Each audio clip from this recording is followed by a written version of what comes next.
In collaboration with the European College of Liberal Arts, which recently joined the Bard College group of schools, Ambassador Murphy welcomed Teju Cole, writer in residence at Bard College. Cole read from his critically acclaimed book, Open City. This reading with my new best friend, Teju Cole, award-winning author and the distinguished writer in residence at Bard College, is a good example of the richness and the potential of this program. Teju masterfully addresses racism, migration, integration, and discrimination through his characters and plots. Thomas, as he said, will introduce the work in more detail, but I want to emphasize that the vivid picture that he paints of the challenges we face in the globalized world we live in reflects issues that concern us all. In the spring, life came back into the Earth's body.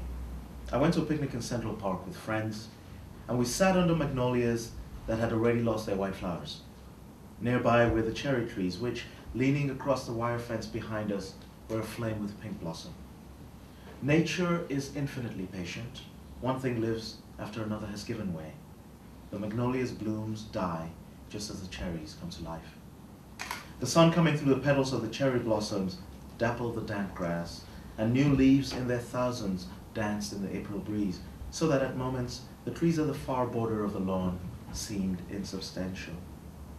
I lay half in shadow, watching a black pigeon walk toward me. It stopped, then flew up again and out of sight behind the trees, and then it returned, walking awkwardly as pigeons do, perhaps seeking crumbs. And far above the bird and me was a sudden apparition of three white circles against the sky. In recent years, I have noticed how much the light affects my ability to be sociable. In winter, I retreat. In the long and sunny days following, in March, April, and May, I'm much more likely to seek out the company of others, more likely to feel myself alert to sights and sounds, to colors, patterns, moving bodies, smells other than the ones in the office or the apartment. The cold months make me feel dull, and spring feels like a gentle sharpening of the senses. After the reading, Cole answered questions from students, including one about his current short-form writing project on Twitter. I think most people use Twitter kind of as a, water cooler conversation. It's a place to just put random thoughts. And I'm using Twitter for storytelling. The project I'm working on, I've called it Small Fates. It's sort of like a half pun on faits divers, which are little newspaper items that have been appearing in French newspapers for, I think, centuries at this point.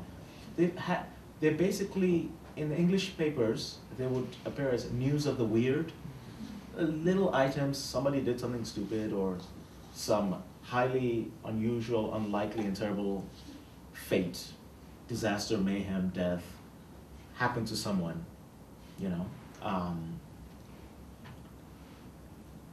And this is something that has had a very strong influence on French literature, from Flaubert, who wrote Madame Bovary, based on just a small news item like this, woman falls in love and then does something stupid, in some provincial French newspaper, and he constructs a novel out of this.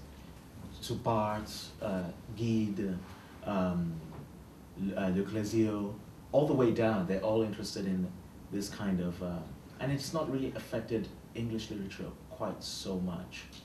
Wole Soyinka, the Nigerian playwright, wrote Death and the King's Horseman based on such a small news item as well. So these are small news items with sort of potential, but what's interesting about them in the newspaper form is that they appear, they're decontextualized, they last for 2 or 3 lines, they're never full stories, and then they disappear, follow up on the story.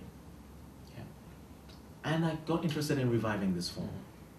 And so I started by actually reading full news articles from Nigerian newspapers, where quite more than our fair share of absurdity happens, and compressing them down into Twitter-length stories. Somehow I have to get the entire story into 140 characters, 2 lines, something like this. The story has to have the name of the person, where it happened, and what happened, and it happens in this very compressed form. And it became very interesting to me as an art form, like a haiku or like a very compressed poem.